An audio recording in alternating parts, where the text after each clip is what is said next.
welcome to the Sports Trigger. I'm Jared with my co-host Travis.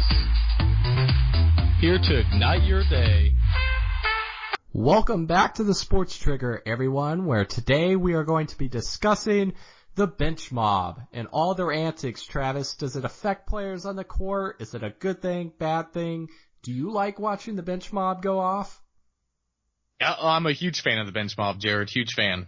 Who's your favorite bench mob? So this is recent memory, and this is college basketball, and I'm sure many people have at least seen them on ESPN highlights because it was a huge thing, and that was the Monmouth bench. I believe it was 2 years ago. Yeah. 2 years ago. And this is Monmouth basketball. I mean, that's unheard of. You know, it's a team that that you don't hear much of. You know, it's a program that's not that high or anything. And actually, they did really well that season.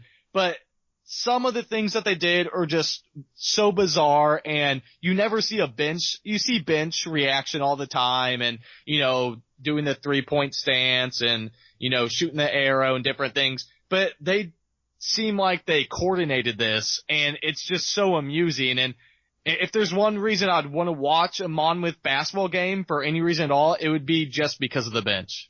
Yeah, the bench got more attention to their team because unfortunately that team was actually pretty good and they got left out of the NCAA tournament. So unfortunately for them, I think their bench mob chose a wrong time to get all the spotlight.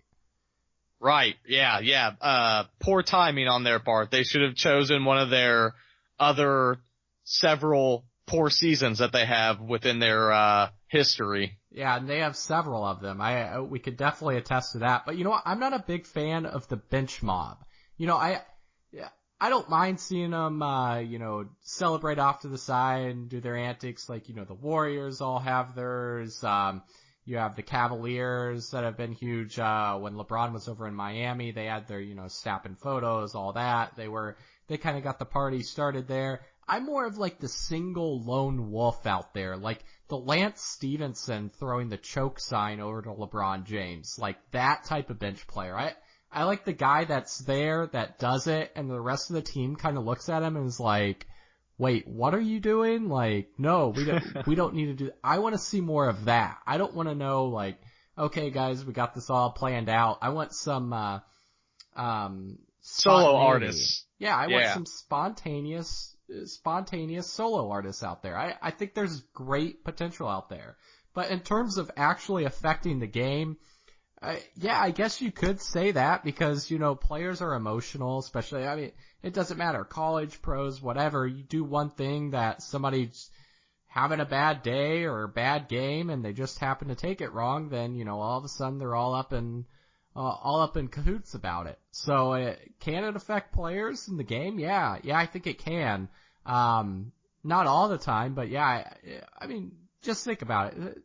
You're down 20 points, and you got the bench mob over there just going crazy. They're not even playing the game. Half of them probably won't get in the game unless it's a blowout. And you look over there, I mean, that's rubbing it in, right? Wouldn't that affect you? Make you a little mad?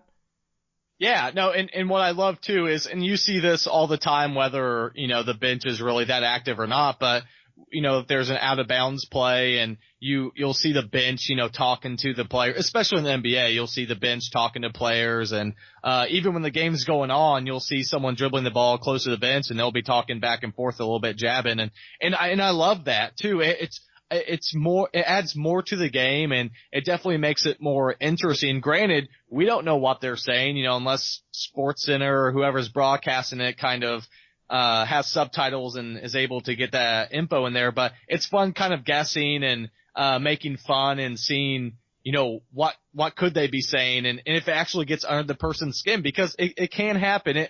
It's not going to happen all the time, but I definitely think it affects a player, a couple players, like you said, especially if a team's down and the opposing team who's up's bench is kind of going crazy, making different gestures, so on and so forth. They may take that personally, and then that player may end up, getting set off on the court and doing something that they customarily want to do. So you picked Monmouth, right? The bench squad. That's your favorite bench mob of recent memories. Because I have one. Yep. I have one that is the most effective bench mob ever, Who'd that be? And had the most effect on a game. And that's Indiana Pacers and the Detroit Pistons. Oh, yes. During the Malice and the Palace. The Yes. most effective bench mobs ever in a game, got players suspended, got a few fans jacked up. That has to be number one right there. Yeah. Meta World Peace. Meta World Peace, Jermaine O'Neal, you had Reggie Miller in there, I think Jamal Tinsley was part of that team still. Who else did you have? Mark Jackson, was he still there? No, I don't think Mark Jackson. It was, Jalen? No, not Jalen. There was another player. I'm trying to remember what his name is. He ended up playing Steven Jackson. There you go. Oh, He yeah. ended up playing Okay. for Golden State eventually. That is the best bench mob ever. I want to see more of that. That completely derailed the whole Pacers season that year. I mean, the Pacers were strumming along. They looked like they were the favorites to win the East, and then that happened. So, thanks a lot, bench mobs, because you just screwed our whole hopes and dreams of getting an NBA title that year.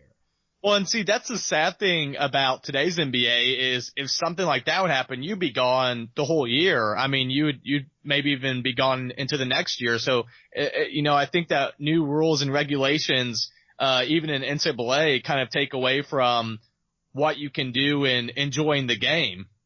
Right. Well, in NCAA, depending on who you are, you might get a game suspension. NFL, you'd probably just get it brushed under the rug.